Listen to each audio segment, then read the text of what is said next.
Aadan Bare Ducaale hogaamiyihii Aqlabiyada Baarlamaanka Kenya ayaa maanta xilkii laga qaaday kadib in ka badan 7 sano oo xilkaasi uu hayay. kulan ay maanta yeesheen xildhibaanada xisbiga talada haya ee Jubilee oo uu shir gudoomiyay madaxweynaha dalka Kenya Uhuru Kenyatta ayaa xilkii looga qaaday Aadan Bare Ducaale oo ahaa qofkii ugu sareeyay ee saddexaad ee dalkani Kenya lagana soo doorto ismaamul goboleedka Garissa. kulanka maanta xilka looga qaaday hogaamiyaha Aqlabiyada Baarlamaanka Kenya waxa goobjoog ka ahaa madaxweyne ku-xigeenka dalka Kenya William Ruto oo la aaminsan yahay in xulafada uu la ahaa Aadan Bare Ducaale maadaama isbahaysiga talada haya ee Jubilee la aaminsan yahay inuu u kala jabay laba dhinac oo ay kala hogaamiyaan madaxweyne Uhuru Kenyatta iyo ku-xigeenkiisa. isla kulanka maanta xilka looga qaaday Aadan Bare Ducaale waxa loogu doortay hogaamiyaha cusub ee Aqlabiyada Baarlamaanka Kenya Amos Kimoya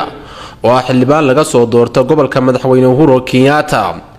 xilka qaadista Aadan Bare Ducaale ayaa imaanaysa iyadoo horay xildhibaano gaaraya ilaa 126 mudane ay ugu gudbiyeen madaxweynaha dalka Kenya mooshin xilka looga qaadayo. inkastoo bilowgii bishan ay ahayd markii Aadan Bare Ducaale uu ka badbaaday qorshe la doonayay in xilka hogaamiyaha Aqlabiyada Baarlamaanka looga qaado kadib markii isbahaysiga talada haya ay isbedelo ku sameeyeen xubnaha hogaanka ee xisbigaasi jagooyinka kala duwan ka haya ee labada aqal. xildhibaan Aadan Bare Ducaale oo tan iyo doorashooyinkii 2013 ahaa hogaamiyaha Aqlabiyada Baarlamaanka Kenya ayaa ugu dambeyn maanta xilkiisii waayay.